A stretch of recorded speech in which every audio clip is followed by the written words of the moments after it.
Hello, my name is Max Hollander, and this is my demonstration speech for public speaking. Today I will be performing a proper bench press and teaching you guys how to bench press safely. A lot of people don't get into lifting because they're scared that they're going to look stupid or they're going to embarrass themselves because they don't know how to properly lift. With this video, I can show you these simple steps on how to properly lift. I've been lifting for almost 4 years now, and I've learned tons and tons of tips and tricks from lifting influencers such as Sam Solik, Larry Wheels, and the Trent Twins, who have all won respective awards in their careers.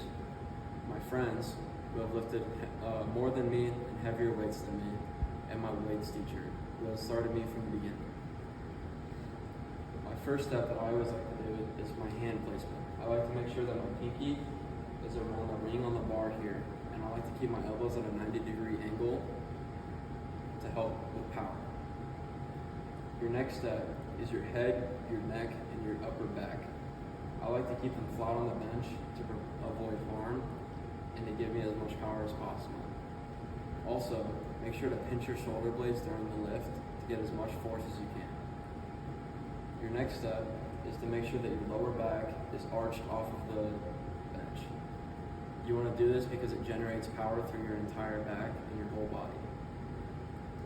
Your next step is your butt. There's a misconception that if you raise your butt off the bench, you will get more power. That is not true. This can cause harm, this can cause spine pain, and a bunch of other things to go wrong during your lift. Your last step is your feet and your legs. What I like to do is I like to have my legs at about a 90-degree angle, and you don't want your feet to be too far forward or too far back during the lift, because this can also cause harm and make you lose power. Now, let's talk about loading the bar. You need to make sure that when you're loading the bar, you're loading it safely and using two hands to put the plates on the bar. You want to also make sure that you use clips to maintain safety and make sure that the weight doesn't fall off the bar.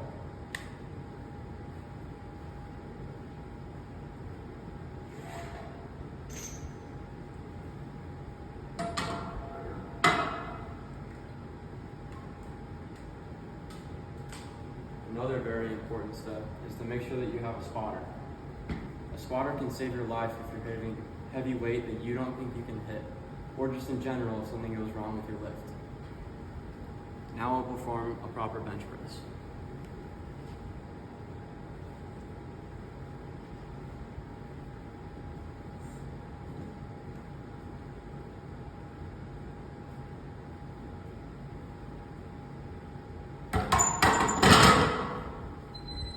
With these simple steps, you can now get stronger, grow your chest, and improve your life in every aspect.